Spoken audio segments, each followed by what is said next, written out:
سب سے پہلے آپ یہ موصوف کی بات سنیے گا، یہ کیا کہہ رہے ہیں۔ ہم سنتے ہیں یا شیخ عبد القادر مدد، یا غازی مدد، یا خواجہ غلام فرید مدد، تو پتہ نہیں کیا مدد، یا علی مدد، یا رسول اللہ مدد۔ تو دیکھیں مدد یا تو پھر نماز میں نہ کہا کرو نا کہ ایاک نعبد و ایاک نستعین، کہ اللہ ہم صرف تیرے سے ہی مدد مانگتے ہیں اور صرف تیری ہی عبادت کرتے ہیں، یا پھر وہاں پہ یہ نہ کہا کریں، وہاں پر بھی یہ اقرار کرتے ہیں اور یہاں پر ایسا بھی کرتے ہیں، تو اٹس ناٹ ایکسیپٹیبل۔ یہ جو چیز ہے یہ شرک میں آتی ہے کہ آپ اللہ کے علاوہ کسی اور سے مانگ رہے ہو، اس کی قطعاً جو ہے اجازت نہیں ہے کہ آپ اللہ کے علاوہ کسی اور سے مانگو یا ایسا کچھ بھی ہو۔ جناب فرما رہے ہیں اللہ کے علاوہ کسی دوسرے سے مدد طلب کرنا، یعنی یا رسول اللہ مدد، یا علی مدد، یا شیخ عبد القادر جیلانی مدد کہنا جائز نہیں ہے۔ حالانکہ قرآن و حدیث میں بے شمار مقامات ایسے ہیں جہاں پر غیر اللہ سے مدد طلب کرنے کا کہا گیا ہے۔ میں بھی آپ کے سامنے دلائل پیش کرتا ہوں، مگر اس سے پہلے آپ ہمارا عقیدہ سمجھیے، اہل سنت و جماعت کا عقیدہ ہے کیا؟ جناب ہمارا عقیدہ یہ ہے کہ اللہ ہی حقیقتاً عطا کرنے والی ذات ہے۔ اگر مالک نہ چاہے تو کوئی کچھ نہیں کر سکتا، لیکن اگر اب تعالیٰ چاہے تو جس کو جتنا چاہے مالک عطا فرما دیتا ہے۔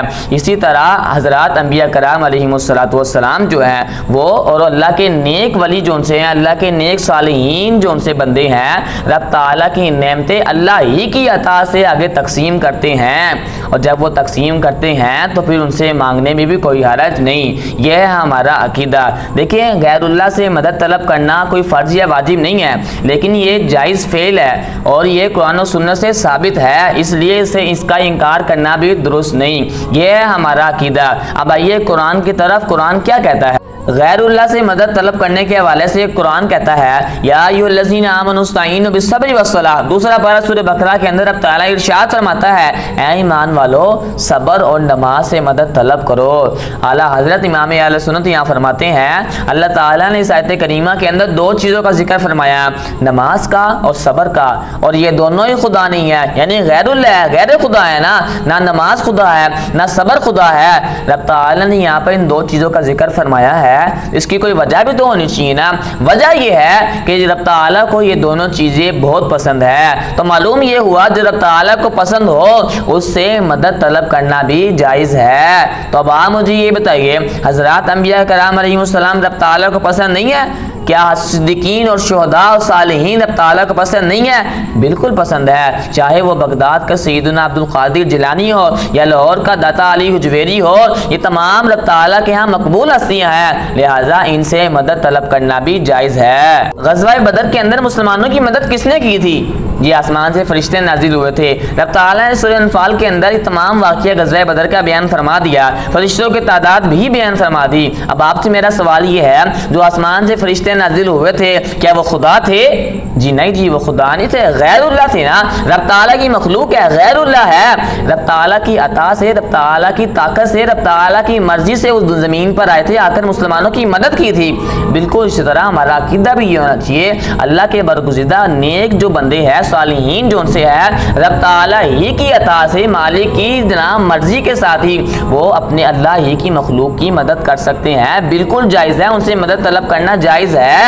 اسی طرح سورہ تحریم کے اندر رب تعالیٰ ارشاد فرماتا ہے فَإِنَّ اللَّهَ هُوَ مَوْلَاهُ وَجِبْرِيلُ وَصَالِحُ الْمُؤْمِنِينَ وَالْمَلَائِكَةُ، بس رب تعالیٰ ان کا مددگار ہے، اور جبریل بھی، اور صالح نیک مسلمان مومن بھی، اور فرشتے بھی۔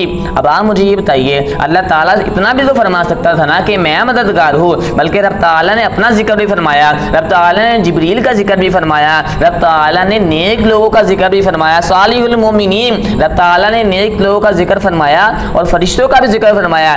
اس لیے تو غیر اللہ سے مدد طلب کرنا بھی جائز ہے، یہ لوگ بھی اللہ کی عطا سے عوام کی لوگوں کی مدد کرتے ہیں۔ حضرت ابان بن صالح رضی اللہ تعالیٰ عنہ سے مروی ہے، حضور نے ارشاد فرمایا کہ جب تم میں سے کسی کا کوئی جانور یا اونٹ کسی بیابان جنگل پر بھاگ نکلے نا، اور وہاں پر اسے کوئی مدد کے لیے کوئی اور بھی نظر نہ آ رہا ہو، تو شخص کو چاہیے وہ یوں کہے، کیا کہے کہ اے اللہ کے بندو میری مدد کرو، اے اللہ کے بندو میری مدد کرو، اے اللہ کے بندو میری مدد کرو، حضور نے فرمایا پس اس کی مدد کی جائے گی۔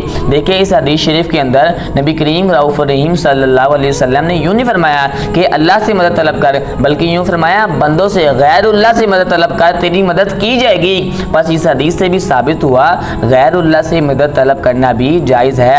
حقیقتاً مدد جو ہے رب تعالیٰ فرمائے گا، لیکن غیر اللہ سے مدد طلب کرنا بھی جائز ہے۔ یار کتنے افسوس کی بات ہے، آج ہم لوگ چھوٹی چھوٹی باتوں پر ایک دوسرے پر شرک کے فتوے لگا دیتے ہیں اور باقاعدہ ان پر قرآنی آیات پیش کی جاتی ہے، جیسے فلا تدعوا مع اللہ، کہ اللہ کے علاوہ کسی کو نہ پکارو۔ آپ تفسیر اٹھا کر دیکھ لیں، آپ روایات اٹھا کر دیکھ لیں، ان آیات سے مراد وہ لوگ ہیں جو اللہ کے علاوہ دوسرے کو معبود سمجھتے ہوئے، اللہ کے علاوہ دوسروں کو غیر اللہ کو عبادت کے لائق سمجھتے ہوئے پکارتے تھے، یعنی اللہ کے علاوہ باطل خداؤں کو، بتوں کو اللہ کا جناب شریک سمجھتے ہوئے پکارتے تھے، وہ لوگ ان سے مراد ہے، نہ کہ مسلمان ان سے مراد ہے۔